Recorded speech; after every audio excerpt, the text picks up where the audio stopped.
This opening segment of Bills Game Day is brought to you by Crosby's Pizza and Subs, Crosby's hometown fuel. Game day ready since 1992. Jeremy White, Nate Geary here for the next 2 hours to kind of get you ready. Maybe, warm you up, fire you up, whatever it might be. It's Bills and Patriots. We're looking at a potential snow game again. It's snowing there a little bit. I saw Matt Bove, Channel 4, just tweeting out a picture nearby. Maybe not quite, Colts snow. Maybe Bengals snow. Maybe, the dusting. We'll see if it's a snow globe. We'll see how the Patriots, how they tend to the field, if it sticks, all that. But potential snow game in New England today. So something to keep in mind. We'll keep you up to date on the forecast and also, of course, preview the matchup, talk to you about the injuries to worry about, everything else, and chat with you at 803-0550. That's our phone number if you want to jump in and let us know, kind of what this game really means for you. Like, how do you feel about this matchup, this potential future rivalry? I've got something I'll start with, Nate. Did you see what the Bills tweeted out from their social media account? There was like a hype video about this rivalry. Mm-hmm. It was really well done. I liked it a lot. But the one thing I thought was, it's Bills highlights over the years against New England, and it's Brady. Yeah. And the narration is about how these two teams, they might have called it like one of the best rivalries in sports. Whatever. I don't need to quibble that. The point I'm getting at is when they're talking about Bills-Patriots and this rivalry, if I'm a Patriots fan watching it, I think, all right, we've arrived. Because, the Bills are now, at least in the social media video, the Bills are looking at this as big. Mm-hmm. And inside the division, we've had our moments with Miami and we've had our moments with the Jets. But there was almost like a little bit of a respected crowning of all right, now we've got something. Now we've got what probably will be a budding rivalry, a budding mutual respect, because you have to, of course, respect all your opponents, right? So Drake Maye and Josh Allen will be complimenting each other for the next 10 years, going out there ready to, exchange blows. And here we go. So I'm excited for it. I'm thrilled for it. And, you've got reason to be nervous given the injuries, and we'll see what happens. But I feel good today. I feel good about their chances. Same. I feel good about the matchup. I'm open to having an actual rivalry with the Patriots, unlike what we experienced during my childhood, which was not a rivalry. Right. That was like a rivalry between a hammer and a nail. Right. Yeah. Yeah. They are rivals. We're going to get you back. Yeah. They are rivals. Yeah. No, but like a real rivalry where there's stuff at stake for both teams, I think is I think a welcomed thing for me. And I don't think it's starting today. I think it's kind of already begun. And I think I don't know that it's safe to say, but it does feel like you'll watch that game back. The Bills went into that first matchup at home, at night, new jerseys. It kind of felt like maybe they took them a little lightly in that first game, and at that point they weren't the Patriots yet. They weren't this team that's 11-2. They were 2-2. Right? Yeah, it was early in the season, so they're not sneaking up on anybody now, though. And I do think that that's going to be an important aspect to today's game. Is I do think the Bills are going to take this team significantly more serious. And not that I think that they didn't take them seriously, but I do think there was a level of, okay, this isn't another divisional game. This is like an actual football team that we're going to have to face off against. So, I'm looking forward to today for a couple of things. I kind of like that it's 1 o'clock and not a night game, to be honest. I know we all love our night games. Yep. I'm looking forward to this being an afternoon game. I love the snow. And I don't know, I'm kind of looking this is going to be kind of the quarterback matchup a little bit, like Allen versus Maye. And I know they don't actually play each other, but this feels like a real good opportunity just to remind everybody in New England who the best quarterback in the division is. Well, the last couple weeks, it's been easier to remind everybody. Allen's played very well down the stretch, but for half the season, and maybe even still to this point, who's been the better quarterback all year? This year, it's hard to argue Maye has not been the better quarterback because he's been one of the best quarterbacks in the league. He doesn't have gaudy numbers. I know that. And that's in part because they have positive game scripts. He doesn't have to throw for 300. He doesn't have crazy numbers. But Allen, let me pull up Josh Allen's game log because it feels like the Cincinnati game, of course, like offensive player of the week, and that's huge. Like he put together another Superman performance against Pittsburgh. Didn't have to do too much. Houston was the game before that, but like Tampa, he's out there doing the job. In Kansas City, he's doing the job.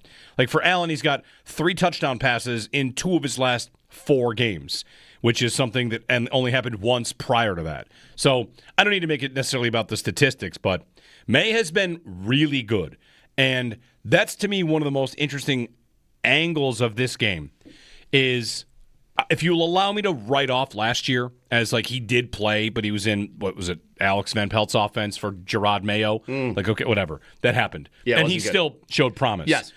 This year, in Josh McDaniels' offense, on a Mike Vrabel team, the Bills will be the first team to get a second look. And conversely, he gets the second look at the Bills as well.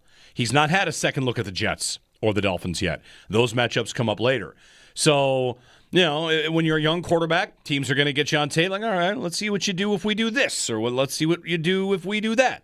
And for a second matchup with Maye, to me, that is a big thing to watch here. He's taking fewer sacks. Early in the season, he took 1,000,000 sacks. He took 8 against Houston, by the way. So, I'm sorry, I'll go to Josh Allen's game long. But earlier in the season, Drake Maye was taking more sacks. It's not been as bad. It's one of the things, you might want to see him work out of his game. But otherwise, he's been pretty good. So we'll see where it goes. And they're coming off their bye. They are coming off their bye. Which is big.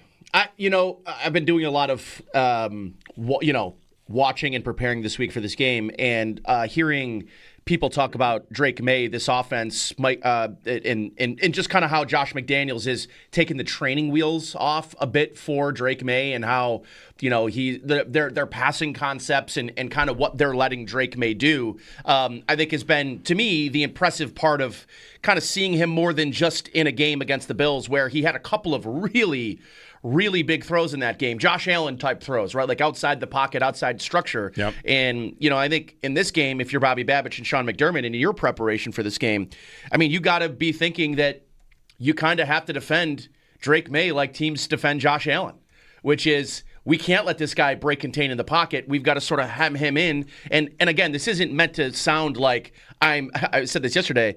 I was doing the Cover One podcast, and I said, like, you kind of have to defend him like he's Tyrod Taylor, and I don't mean that as a shot. I mean that as, like, you want to try to keep him in the pocket as the best as you can.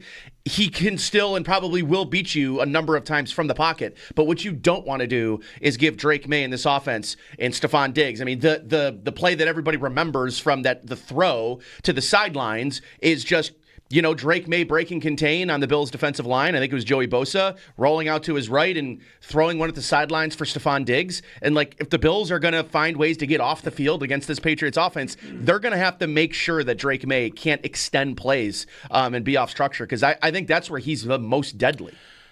I know Tampa, when they played New England in May, one of the things they did was they dropped 8. Yeah. And the Bills might do the same.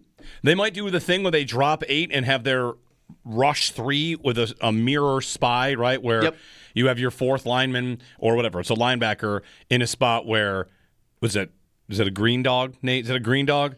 When a guy gets permission to, like, all right, you're dropping and you're spying, but if it's good to go, maybe it's not green dog. Some football guy can call and tell me which term that is. Anyway, green dog blitz. With Maye, the Bills' best pass rushing plans this year, which they incorporated against Patrick Mahomes, and I feel like they might have done a little bit against Burrow too, is rushing 3 and then have the 4th coming late. And that is in part due to the player you're playing against, like he can get out and you want to spy him, and also because you probably are not getting there just with 4. Like the Bills just as a unit, they're not getting past. They're not getting a pass rush. They're not getting a lot of pressure. And Bosa, we'll see about him today. I would say he's trending in the right direction. They're going to try and get him on the field. We'll see. But I worry about their ability to get to the passer. Granted, New England's down their left tackle. They've had some other injuries on their offensive line, but we'll see. We'll get some phone calls in. 803-0550, our phone number, 1-888-550-2550 to join us. It's Drake Maye, and it's Josh Allen, and it's in the snow, And the Bills defense is dealing with more injuries, which stop me if you've heard that one before, because they have a lot of injuries. And now Christian Benford is the latest. Suffered a toe injury in practice, and the Bills have elevated Dane Jackson, leading many to believe Benford will not be playing. Anthony in New York City leads us off here on Buffalo Bills Game Day. Anthony, good morning. Morning. Snowing down here. Nice. We got like 3 inches overnight. All right. But it's not so small day here, though. Anyway, guys, if they drop 8, the Bills, that's going to make New England want to run the ball on them, though, if they drop 8. Possibly. I think the Bills probably want them to run the football. They want everybody to run the football. Yeah, so. Yeah. They will invite the run. That's what they do, right? Yeah. They will want the run. They'll invite the run. They'll want the run. And New England has not much of a run game. It's not that impressive. Trevion Henderson has home run capability if he can get to the second level. But, I've got Shaq Thompson out there. I feel like I'm going to be fine in the run game. Right? Having the Bills, I don't want to say they've solved all of their problems in run defense, but it is not the same problem as it was weeks ago, months ago. You had show up your first day of work and you'll run for 75 yards, right? The Saints feels like a low point. Kamara, Kendre Miller, of course, like you got your Ravens game, and you've got other teams that really went to work against you. But I don't think New England, that's too much of a threat in this one. No, and I also don't think you're going to be dropping 8 on first down. Right. I think this is more or less if you can get the Patriots in 3rd and long and 3rd and 6 and 3rd and 7, and I want to say they're like bottom 15, bottom 10 on 3rd down lengths, like 3rd and 6 plus. The Bills are top 15 in this statistic. So they're kind of lower end of the league. The Bills are higher end of the league. The Bills do a good job of staying in 3rd and manageable. And in a game like this, if you can force the Patriots out of running the football on early downs and force them to start throwing, I think that's kind of where you can lean into some of the stuff that you're talking about, Jeremy. But I think early in this game, it's going to be doing what the Bills have done better, which is stopping the run on first down and dedicating a 5th guy to the line. And whether that's they've been using Javon Solomon, they've been using Dorian Williams in a lot of these situations where they're basically adding a 5th defensive lineman, and it's worked pretty well. The Bills, I think, have been better over the last several weeks in the run game. And listen, this is not a power run team, the quote unquote bad matchup for the Bills. There's not a ton of teams right now that I look at, Indianapolis, but I mean, they're starting a gym teacher, to your point today, at quarterback. So I don't know that I look at the AFC and I see the matchup that everybody is concerned about the Bills having to face defensively, which is a power running game. And that's kind of Baltimore and like 1 or 2 other teams in the league. So I think for me, the Bills defensively have always been built to stop the pass. They don't want to get beat deep over the top, but more importantly, Sean McDermott's defense has always ranked pretty well against the pass. I think the Bills are first or second in pass. They're probably second now after last week's game, but I think they're built perfectly for the teams that are in the AFC here moving forward, and I think perfectly built to stop a Patriots offense that's not some kind of, crazy, efficient, high-scoring, unstoppable unit that boasts a ton of balance. I think they're probably a middle-of-the-road offense with a quarterback playing out of his mind. And in a game like this afternoon, I think your quarterback's got to play better, and your defense has got to get a turnover too in this game. I think if the Bills are going to win, I think today, Jeremy, ends up being a 1-score game, and one of these defenses that I think are very similar in their weaknesses. One of them makes a play, and I think that might be the difference in a game like today. 803-0550. I'm ready for the shootout. I'm ready for the back and forth. I'm ready for the slobber knocker. Who's got the better passing game? Who's got the better running game? The running game is definitely Bills. Who's got the better passing game? I don't know. You don't know? I don't know. I would say probably the Patriots. But I would say that if the Bills, I think the Bills, I don't want to call it accidentally, but they found something last week. Like the 3 tight ends, which we've seen them use really all season long, especially since drafting, Jackson Hawes. And I think that, the heavy play action under center, moving the guard around, I think Joe Brady's game plan last week against the Bengals was picturesque. Now, not every team has weak linebackers, like the Cincinnati. I mean, that's probably the worst group of linebackers in the league. But like the play action under center, big packages, that's a mismatch for the Bills. And it'll be a mismatch today if the Bills decide to lean into it. And I think under center play action is a cheat code with Josh Allen. It's a cheat code. It's cheat code with almost every quarterback. Every quarterback is better on play action. Every single one in the history of the league, you give them play action under center, they're going to be better. It just helps them. And with Allen, for sure. It's something that has been missing. People have been asking for it, Nate, calling for it. Like, how about more under center? How about more play action? And against Cincinnati, I mean, like, what's the scouting report on the Patriots defense? It's that they're not going to be able to stop the run? Because last week it was the Bengals don't stop tight ends, and what do the Bills do? They had, like, the tight end game of tight end games where all three of them combined for 150 and a couple touchdowns. Like, you know, this week the scouting report is New England doesn't stop the run. So, you know, you're talking about all these heavy packages, bring in your three tight ends and throw play action. You might have another game where it's backs and tight ends and think you can win that way. If New England has one strength defensively, they might have a couple, but one is their two corners. Like, you like their two corners. In that first matchup between these two teams, there was a conversation of like, well, I think Joe Brady even said it. We won't face too many teams with corners that good again. And they lost the game. They didn't have answers. Josh Allen, struggled to get the ball to his receivers, and they lost. Well, I guess one way to not worry about that is not try to throw to receivers, right? They won't be trying to get the ball to Keon Coleman, who gets way too many snaps out there and plays out of position. Instead, it'll probably just be, Gabe Davis, Brandon Cooks, and Tyrell Shavers taking some spot duty out there, running some cardio routes, love of the game routes, to make sure there's room for Dalton Kincaid to operate. In the last meeting, he had over 100 yards in a game the Bills lost. So, anyway. The Bills do need a wide receiver to step up here.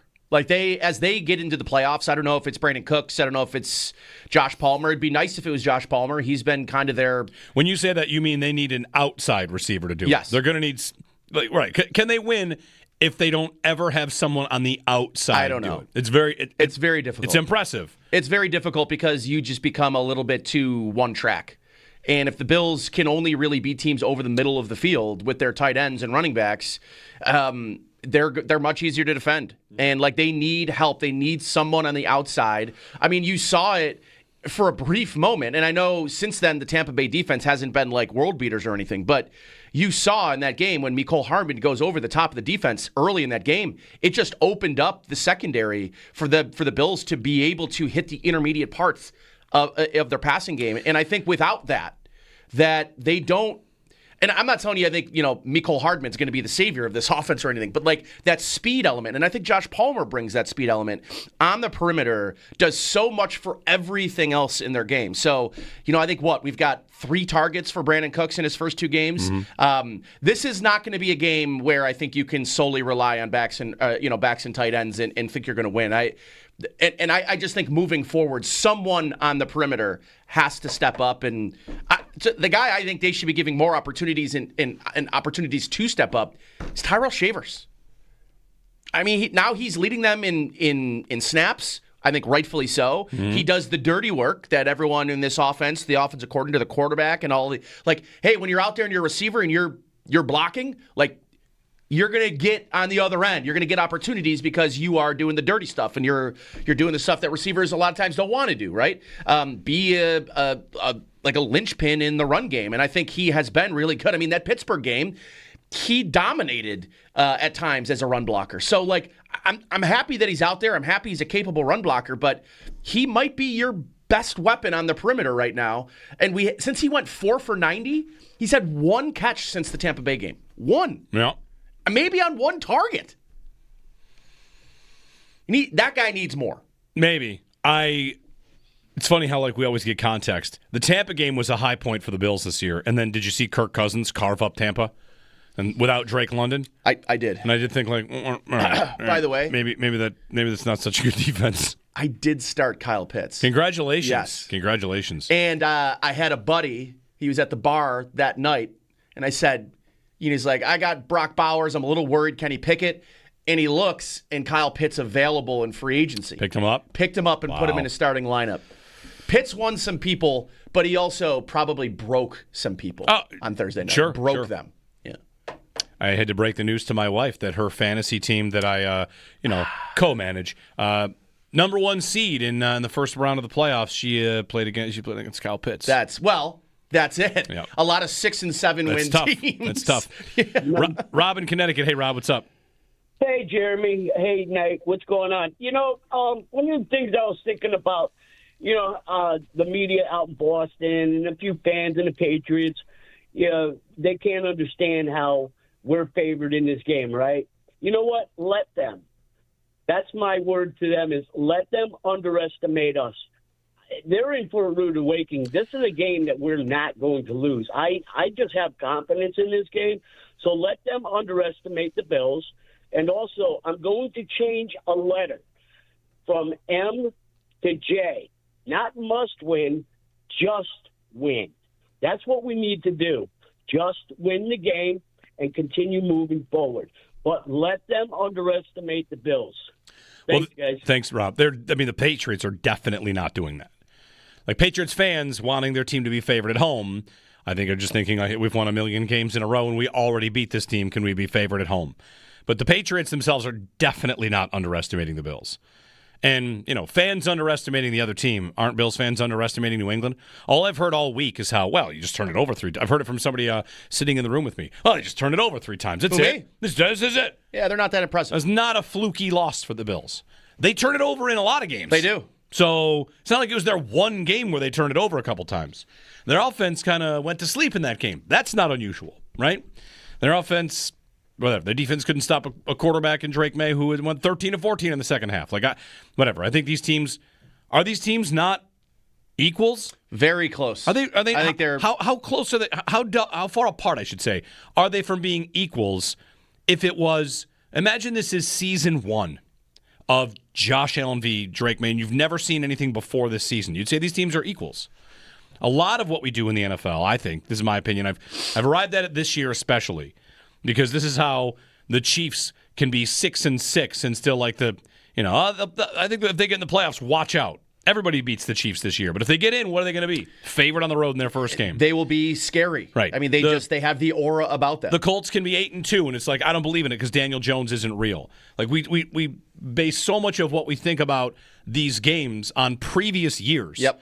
And trust me, I'm picking the Bills to win this game today because of the same reason. Like, I've seen Josh Allen win in December so much, but the idea that these teams, that the Bills should be bigger favorites or anybody's sleeping on them, I don't buy it. I don't buy it. I will, however, say we got to play a clip for you. Thanks, Rob, because you remind me of this. I will say there's a clip. You see Greg Cosell on with Colin Cowherd? Yes, I did.